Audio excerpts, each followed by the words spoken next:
You're watching the Daily Climate Show on Sky News. On today's programme, a warning that the UK isn't prepared for extreme heat waves, which could become more frequent due to climate change.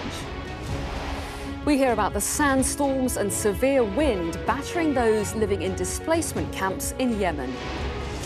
And how low-carbon concrete could be the key to building a greener future.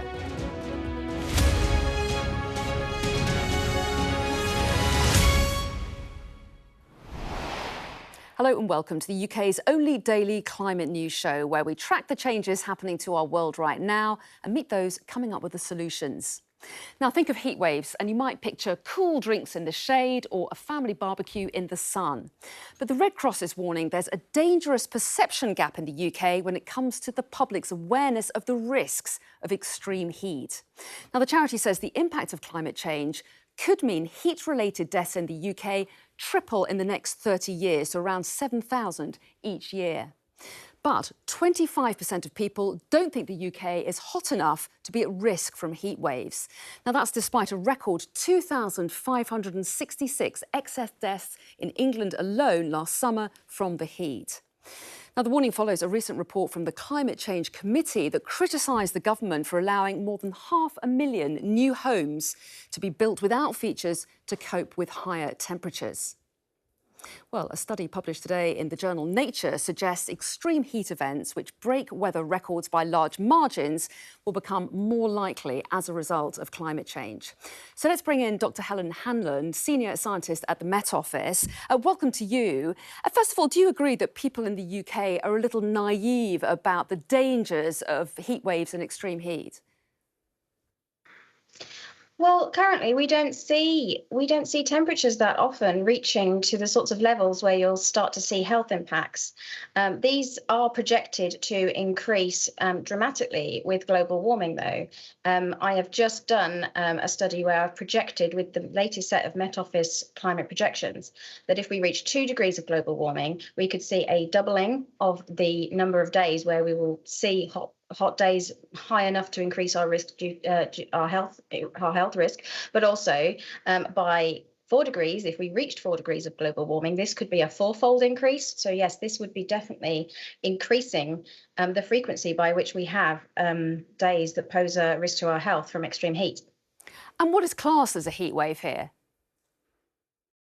So here, I have taken a hot day to be a day where the temperatures exceed 25 degrees. And that means that the daytime temperatures exceed that, could be up to mid-30s. By 2050s, we are starting to see in our climate projections temperatures exceeding 40. Our current record temperature in the UK is 38.7.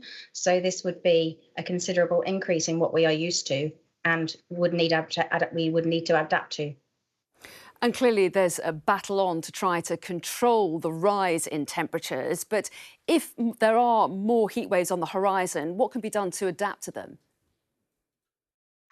So it's the things that you need to do to sort of avoid heat exhaustion, things like staying hydrated. So if you're going out, take a bottle of water with you. It's the same as if you had a weather forecast saying it was going to rain, you take your umbrella. But in this case, if it says extreme heat, then you need to remember to take your water bottle with you. But there's other things to be concerned about, such as most of our buildings in the UK are not built to withstand high temperatures and keep us cool in those high temperatures. So there is a significant need for changes to building standards and also adapting the homes that we currently have. Dr. Helen Hannon, thanks very much indeed. Thank you very much. Let's take a look now at some of the day's other climate news. And a town in Worcestershire will get £6.2 million for a permanent flood defence after being washed out 3 years in a row. Bewdley will have its temporary barriers replaced to help protect homes and businesses from future floods. A further £4.5 million will be invested in smaller projects within the Severn Valley to manage flooding in the long term. British Volt says the construction of its huge electric car battery gigafactory in the UK is not far away. A shovel-in-the-ground ceremony took place this morning on the site in Northumberland where Blythe Power Station used to be. It's hoped the gigafactory will produce enough lithium-ion batteries for 300,000 electric cars a year by 2027. And tourists in Cornwall are being encouraged to use their phones to donate to local environmental projects. QR codes have started appearing in beauty spots across the region as part of the Love Where You Are campaign. People can scan the codes on their phones to open up donation pages for organisations that are working to protect the environment and help Cornwall become carbon neutral. Now, we've talked a lot recently about extreme weather events such as floods and wildfires, but for many countries, sandstorms can also pose a lethal threat. In Yemen, harsh living conditions for those in refugee camps have been made even worse by the storms, which scientists say could become more common and intense because of climate change. Well, let's bring in Abdul Wasir Mohammed, who's Oxfam's policy lead in Yemen. Welcome to you. Tell us a little bit about how bad these storms have been lately and what it's like for people living in those conditions. Yeah, thank you very much. Thank you for having me, and thank you for highlighting the climate issues in Yemen. Just to start with, the climate change in Yemen has not been an issue that is being talked about a lot due to the multiple crises Yemen has already due to the conflict, which has started in 2015. The climate change issues have been noticed in the past few years, especially across the country. There have been devastating impacts, especially on vulnerable groups like the IDP communities across the country. And in Marib, where I have been recently, I have seen devastating impacts on IDPs where they live already harsh conditions.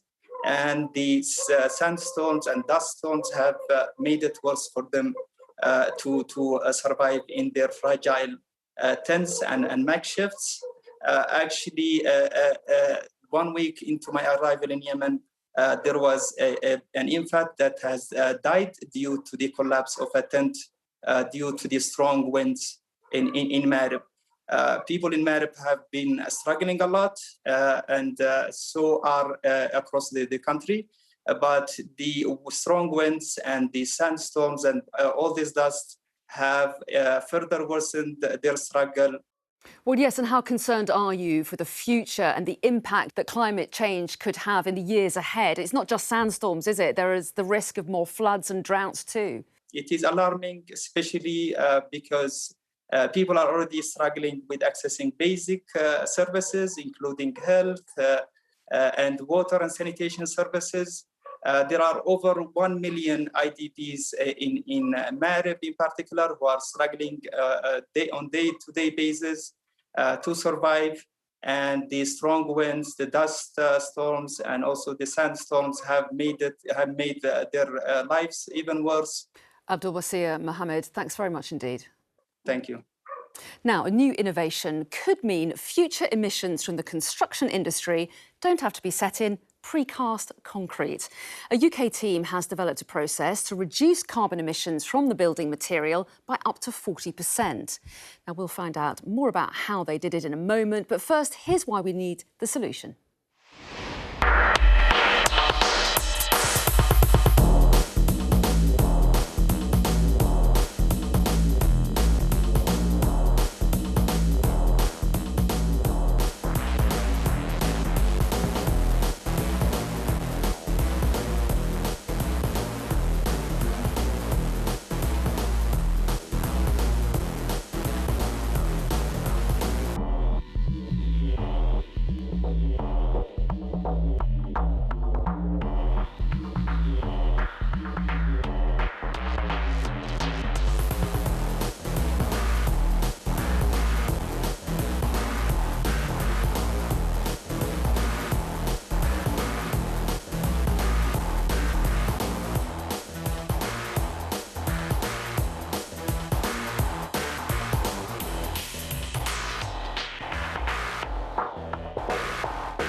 Well, joining me now is Susan Bernal, Professor of Structural Materials at the University of Leeds. Welcome to you. First of all, just how great is the environmental impact of concrete?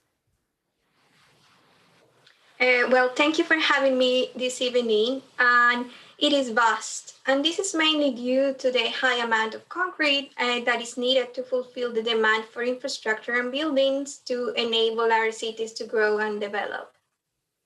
So what do you make of this new process, which could mean that 40% fewer carbon emissions are emitted? Could this be the future?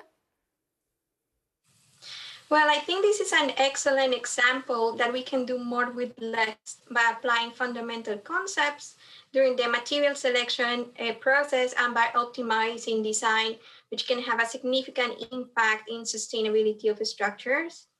In my opinion, the proposed approach is really clever because it can be rapidly implemented, doesn't cause major changes from current construction practices, and can enable us to achieve major environmental savings in the years to come. Well, yes, so how optimistic are you for the future that we can find green alternatives to traditional concrete? Well, this is my area of research, so I feel very optimistic about it. But over the past few years, major cement and concrete producers in the UK and elsewhere have actively worked in the development and commercialization of green alternatives that are starting to become available in the market. And I will say practitioners are also becoming more aware that we need to shift from using a single material for every application, and instead we need to make use of any potential option available, considering sustainability credentials. And are there cost implications of going greener? In some instances, there might be, but in the longer term, with potential increase in carbon taxes and also extending longevity of these sustainable materials, I think it could be a cost benefit. Professor Susan Bernal, thanks very much indeed. Thank you.